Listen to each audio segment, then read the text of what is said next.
સૌને જય ભીમ, નમો બુદ્ધાય, જય ભારત। સુરેન્દ્રનગર જોરાવરનગર ખાતે જે સુખધામ રેસિડેન્સી આવેલું છે ત્યાં શ્રી રોહિદાસ વંશી સમાજ વિકાસ ટ્રસ્ટ દ્વારા અહીં શૈક્ષણિક સંકુલનું નિર્માણ કરવામાં આવી રહ્યું છે। તો આ નવનિર્માણ કાર્યમાં જે ટ્રસ્ટના ટ્રસ્ટીઓ છે, જે કાર્યવાહકો છે, તેમનું બહુ મોટું યોગદાન છે। શ્રી રોહિદાસ વંશી સમાજ વિકાસ ટ્રસ્ટ સુખધામ રેસિડેન્સી ખાતે નિર્માણાધીન જે શૈક્ષણિક સંકુલ અને સમાજ ભવન તૈયાર થઈ રહ્યું છે, ત્યારે આ ટ્રસ્ટના ખજાનચી તરીકે મારી આપ સર્વેને અપીલ છે કે આ જે કામ છે એ 10 કરોડની આજુબાજુનું છે અને એનું બજેટ મોટું છે। તો ટીપે ટીપે સરોવર ભરાય। અમે એમ નથી કહેતા કે તમે લાખ રૂપિયા જ આપો, પણ જેટલી તમારી યથાશક્તિ આની અંદર મદદ કરી અને આ સંકુલ જે છે એને આપણે પૂર્ણ કરવાનું છે, સમય મર્યાદામાં પૂર્ણ કરવાનું છે, ત્યારે તમારો આપેલો એક પણ પૈસો વ્યર્થ નહીં જવા દઈએ।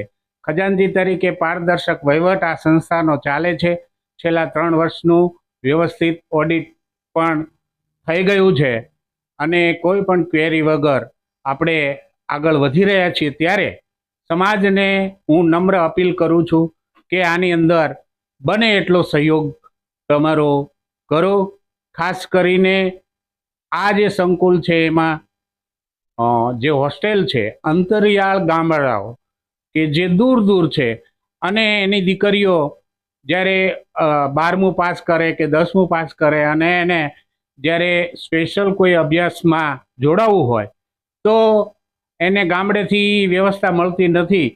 એટલા માટે હોસ્ટેલનું જે આયોજન છે એ એનો અભ્યાસ પૂર્ણ કરી શકે અને અહીંયા કોઈ પણ ફેકલ્ટીમાં સુરેન્દ્રનગર ખાતે મેડિકલ હોય, નર્સિંગ હોય, પીટીસી હોય કે બીજા સાયન્સ ફેકલ્ટીમાં એને 11-12 કરવું હોય તો એ અહીંયા રહી અને આ શહેરની મધ્યમાં છે એટલે એને કોઈ જાતની બીજી કોઈ મુશ્કેલી ન પડે અને અભ્યાસ કરી શકે।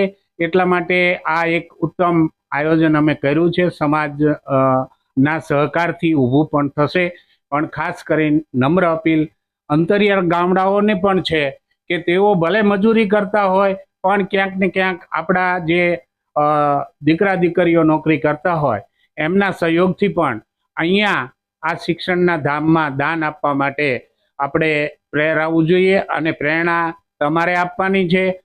દરેક ગુજરાતના દરેક ગામડાઓ, અમે તો સમગ્ર અનુસૂચિત જાતિનું આ શૈક્ષણિક સંકુલ બનાવીએ છીએ, હોસ્ટેલ બનાવીએ છીએ, ત્યારે આપ સર્વેને ફરીથી નમ્ર વિનંતી છે કે આમાં સહયોગ કરો અને ઝડપથી આપણું આ કાર્ય પૂર્ણ થાય તો 26, 27 કે 28 ના વર્ષમાં આપણે હોસ્ટેલને કાર્યરત કરી શકીએ।